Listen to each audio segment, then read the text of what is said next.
Ayan, good morning mga boss. Ngayong araw hindi muna tayo makakapasok kasi sasamahan muna natin si Tito Jimmy. Doon nga sa nilalakad niya motor. Kukuha siyang motor.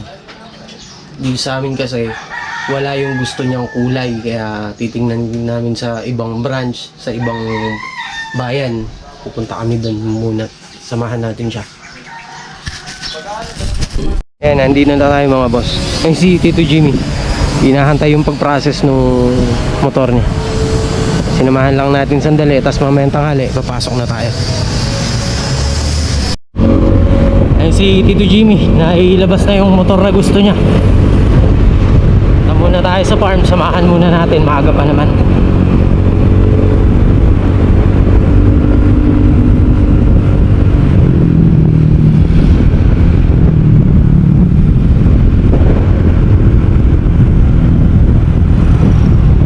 And mga boss, nandito na tayo sa bahay. Papasok na tayo. Puntahan muna natin yung kasama natin. Matapos na natin mga pang putol-putol na tiles na naiwan natin dun. Ayan mga boss, nandito na tayo. Tapos yung kasama natin, igayak na niya yung mga ibang gagamitin natin. Ayan yung pantapping. Ayan mga boss, eto nga lang talaga yung pinakamatagal. Yung mga putol-putol na yan. Yan yung kanina, wala pa yan. Kalalagay lang yan, papunta rito. Yan. So, ganyan siya. Tapos ayun. Yun dun naman. Putol-putol lahat ang mga natitira dito sa loob. Kaya medyo matagal. Tapos etong ilalim ng lababo. Ayan, yung mga yan ang ilalagay natin. Yung mga tira niya dun. Sa kabila na yun.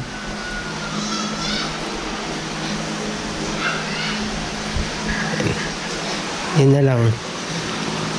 Yung pinakamatrabaho na lang yung natitira. Mga putol-putol na maliliit na yan.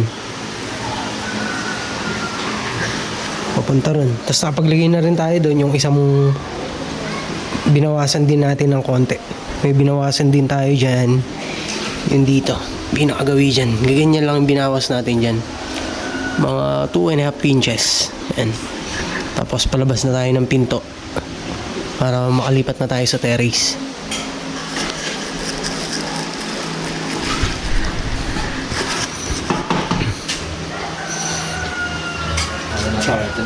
Oo, okay na yan. Wala nang buo. Wala nang buo yan.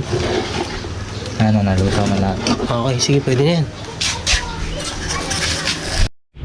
Ayun, good morning mga boss. Ilang araw tayong hindi nakapag-upload dahil nga sinamahan natin si Tito Jimmy dito sa pagkuha ng motor niya. Ngayon pa lang ulit tayo magsisimula dito sa tinatiles natin. Nakiusap ako para nga masamahan natin siya, makuha niya yung gusto niyang motor. Siguro ngayon baka matapos na natin yung dito para makalipat na dun sa ginagawa nila Tito Alan, dahil mag-grills tayo doon, tsaka mga wall cladding, pinaka-design. Yan na yung gagawin natin. Tahan na muna natin sila. And mga boss, tapos na tayo rito. Ayusin na lang yung dito sa loob. Nakalipat na tayo rito sa may terrace. Yun tayo.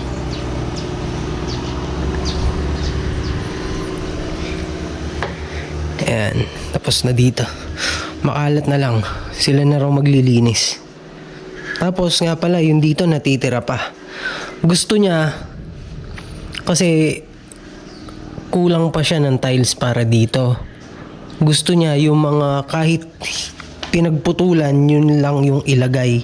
Ayoko naman ilagay kasi nga naman pagka mga ibang taong pumapasok, baka magtanong bakit hindi pare-pareho ganun, or bakit putol-putol. Syempre tayo yung masisisi, hindi naman yung nagpapagawa. Kahit sabi niyang yan na lang, kahit na utos niya, kung pangit naman titingnan, susunduin ba natin siya, di ba? Hindi naman, dahil ano nga naman, tayo yung masisira, kumbaga, sa mga tao makakikita nung tinrabaho natin. Yan, tapos na siya lahat hanggang doon sa kwarto. Yan, pupunta doon sa may CR nila, tapos na. Puro kalat na lang, ililipat na lang nila to. Sila na daw mag-aayos ng mga gamit nila. Yan. Dito na muna tayo sa terrace. Ayan mga boss, tapos na tayo lahat dito. Ayan. Wawalisan na lang to. Ito lahat tapos na sa terrace. Ayan. Kaya lang bumalik tayo ngayong araw kasi ano, gusto niya ma-tiles din yung ilalim ng lababo niya. Kahit hindi pa totally tapos yung ilalim ng lababo, gusto niya ma-tiles, hindi pa nakapalitada, kulang pa yung dito niya. Dito yan. Tapos pinapa-repair niya to, pinapalagyan niya rito. Kaya lang, yung tiles na to, itong taas, hindi na nakakapit sa semento. Wala na. Kaya sabi ko sa kanya, pag ginawa ko to, gusto ko, tatanggalin ko to. Dahil hindi na nga siya nakakapit. Baka tayo pa masisi pagka nilagay natin to, tapos eto, hindi naman nakakapit na. Siyempre mga papasok dito sa bahay, tapos makikita nila hindi nakadikit to, pina-repair ko kay ano, baka ganun yung mangyari. Kaya sabi ko sa kanya, tanggalin ng lahat, babaguhin ko kasi hindi siya nakakapit na bago ko ilalagay yung dito sa baba. Yan.